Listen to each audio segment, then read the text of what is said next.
Yes. Okay. So the Alamo Drafthouse Theater held 2 women-only screenings of Wonder Woman last June, and men locally accused the theater of discrimination and sexism. What does having a woman-only screening say? Were men able to see one? They were able to see it. There's just 2 screenings of it that were just women.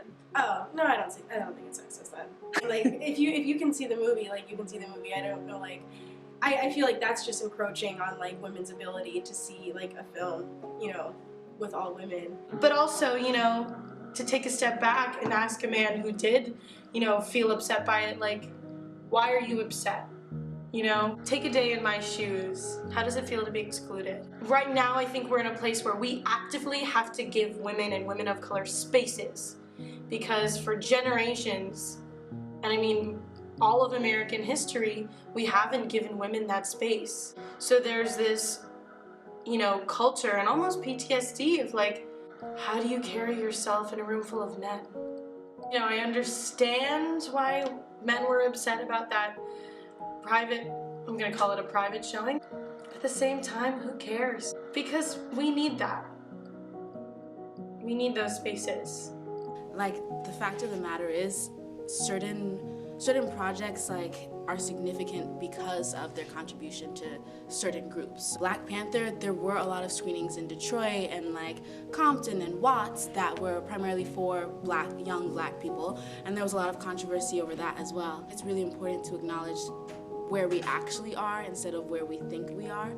Across the past 10 years, from 2007 to 2017, out of the top 1,100 American movies, there have been 4 African American women directors, 2 Asian American women directors, and only 1 Latina director. How do you see this on a smaller scale at the university? I hate that I'm not surprised at all.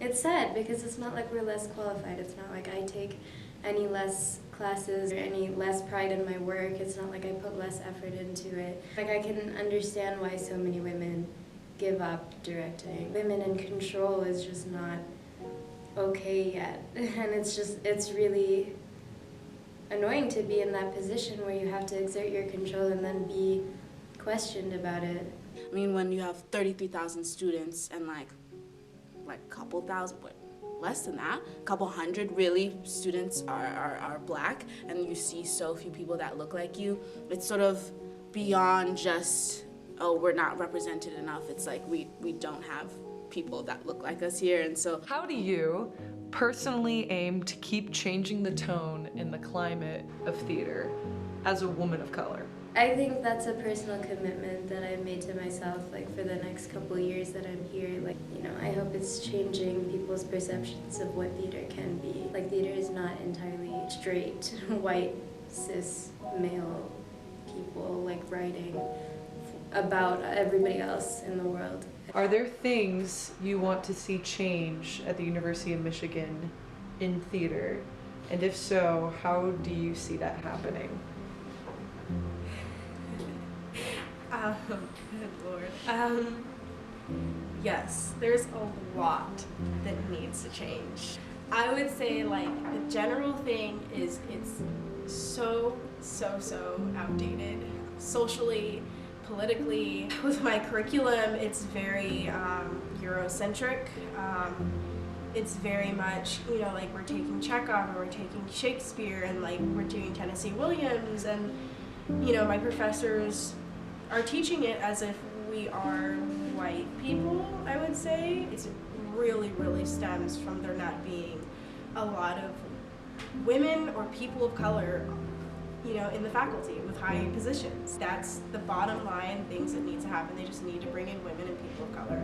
Women of color just have to work harder. And when you talk about classical stories, I mean, they're so old. Shakespeare was written in the 1500s. You don't think we can cast new people, you know? And I think what's so incredible about those stories is that they're applicable everywhere. I mean, people talk, you know, there's no such thing as an original story.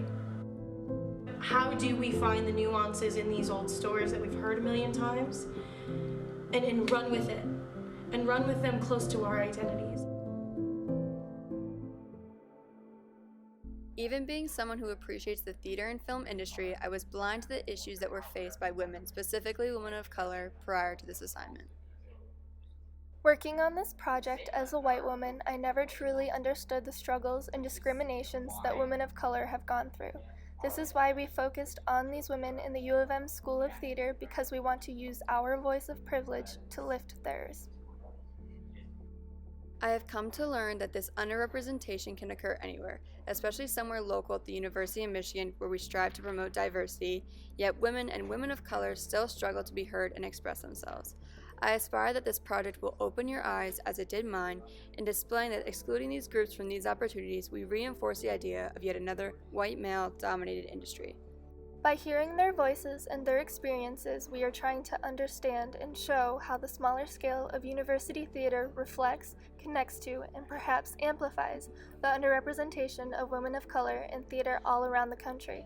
This is a problem that everyone needs to recognize and work to change, and that begins with supporting and promoting these amazing women and the work that they do.